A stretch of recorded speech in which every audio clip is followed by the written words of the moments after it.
un économiste de renom, lui emboîte le pas. Professeur Pius Autou démontre d'abord l'exception camerounaise, citant au passage un sage africain. En effet, même l'interpellation du grand savant Cheikh Anta Diop à partir de la tribune du palais de congrès de Yaoundé, soit un mois avant son décès, ne nous a toujours pas réveillés. J'espère que ce concept nous réveillera.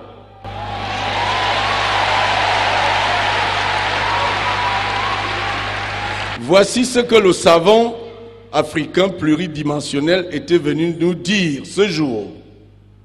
Je cite, « Le jour où vous, Camerounais, comprendriez ce que être Camerounais signifie, l'Afrique décollerait à jamais, car toutes les cultures africaines se sont croisées dans votre pays. » Fin de citation.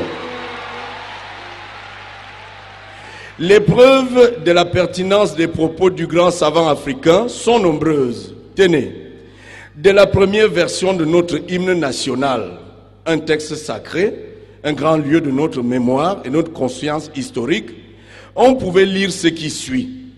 De l'Afrique, sois fidèle enfant, et progresse toujours en paix, espérant que tes jeunes enfants t'aimeront sans borne et à jamais. Fin de citation. Ici, l'Afrique s'impose à notre conscience historique comme catégorie philosophique, éthique et politique centrale. L'Afrique s'impose comme norme et comme horizon indispensable dans notre champ conceptuel et d'action. Nous pouvons remarquer la fidélité du président Biya à ce principe de fidèle enfant de l'Afrique dans ses prises de parole au plan international, alors qu'il n'était pas à tous les coups président en exercice de l'Union africaine par exemple. Il, c'est-à-dire le président Biya, s'inscrit en droite ligne de la continuité de l'action des premiers nationalistes de ce pays. À cet effet, voici ce que dit toujours Cheikh Anta Diop. C'est en février 1952, alors que j'étais secrétaire général des étudiants du RDA, que nous avons posé le problème de l'indépendance politique du continent noir et celui de la création d'un futur État fédéral. Il est certain qu'à l'époque, les députés malgaches et le leader camerounais Ruben Oumniobé mis à part, aucun homme politique africain n'osait encore parler d'indépendance, de culture, oui, de culture et de nations africaines. Fin de citation. Cela revient tout simplement à dire sans gêne que c'est le Cameroun, par la voix de Ruben Oumniobé, qui avait mieux incarné à l'époque les plus hautes aspirations des peuples du continent africain. Déjà, en 1919, Charles Atanganan Tchama se positionnait déjà comme chef des Camerounais dans sa lettre audacieuse à la conférence de Versailles et dans laquelle, entre autres, il parlait de laisser le Cameroun tranquille parce que le Cameroun produit tout. En 1919, il parlait de paix, progrès, patrie. Et ce pied de nez n'avait pas beaucoup plu à M. Clémenceau qui l'a mis aux arrêts, condamné à mort pour trahison de la France. Et puis finalement, forcé à l'exil à Tchang. Alors pour ceux qui s'amusent à jouer encore le tribalisme, combien de personnes savent que le petit pur sang qui était Charles Atanganan Tchama avait été exilé à Tchang, un pays bamileke?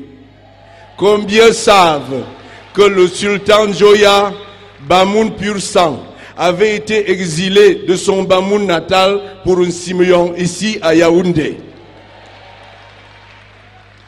Tous ces rappels, mesdames et messieurs, sont des faits significatifs, historiques, et nous rappellent juste une chose, à savoir que lorsqu'une idée germe au Cameroun et quand son processus de maturation vise le devenir de toute l'Afrique, cette idée produit toujours des résultats significatifs. En d'autres termes, c'est un appel à plus d'attention au concept qui nous est proposé.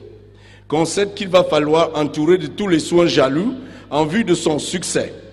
En effet, lorsqu'une idée développée au Cameroun est partagée par l'ensemble des Camerounais, elle aboutit toujours.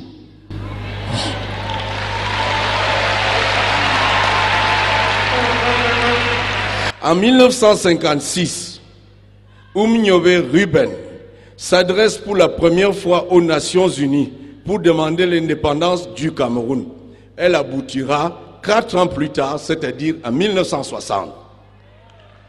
Le président Biya, dans l'affaire Bakassi, malgré le verdict en notre faveur de la Cour internationale de justice, avait préféré la négociation.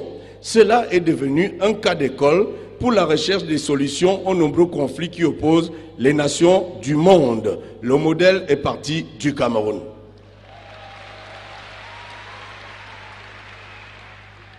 Le concept qui nous est proposé et qui vise à impulser le développement du Cameroun par les Camerounais eux-mêmes nous conduira, si tous les éléments accompagnateurs que j'ai énumérés plus haut et dont je ne cesse d'insister sur leur caractère incontournable, à universaliser enfin notre modèle de développement, car c'est de ce manque d'universalité que nous souffrons. Je voudrais pour cela rappeler que des pays comme le Mali, le Burkina Faso, le Togo, le Sénégal ne sont ce qu'ils sont que parce que chaque Malien, chaque Burkinabé, chaque Sénégalais, où qu'il se trouve, met la main dans la poche pour donner quelque chose.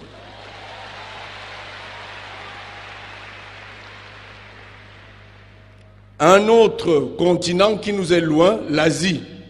L'Asie a évolué parce que le pays phare, le pays locomotive, c'était le Japon.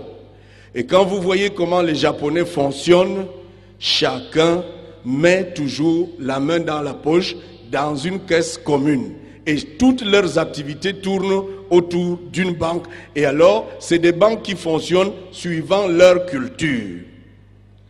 La voie qui nous est proposée est une voie de sursaut, une voie d'orgueil. Puisque de toutes les façons, en regardant les cultures camerounaises qui ignorent les associations tontinières familiales, qui ignorent que dans toutes ces associations, quelle que soit la région du Cameroun, chacun est conscient qu'il faut mettre la main dans la poche. Et c'est ça qui permet de pallier au coup dur.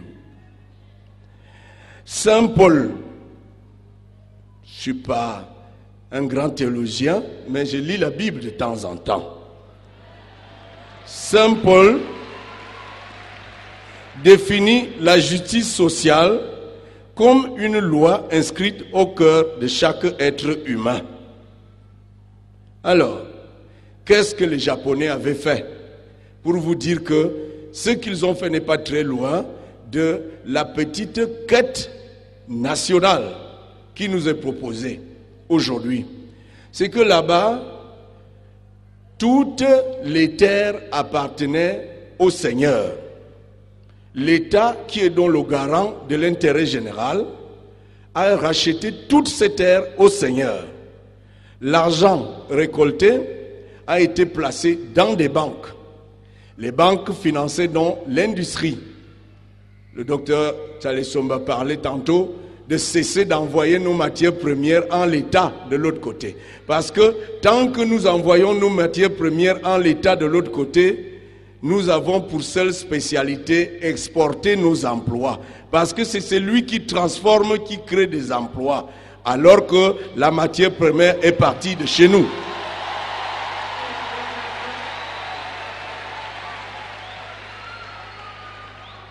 Voilà donc au plan historique et au plan de quelques modèles, parce que je ne serai pas long, qui se font ça et là. Je voudrais donc dire que pour sortir de l'horreur économique qui semble notre quotidien, nous avons besoin de trouver notre processus interne de conversion nécessaire pour rendre visible ce qui est invisible. En vérité, nous mourons du fait que nous ne savons pas, malgré nos sorciers, malgré nos marabouts, malgré tout, mais nous ne savons pas convertir le visible, l'invisible pour le rendre visible.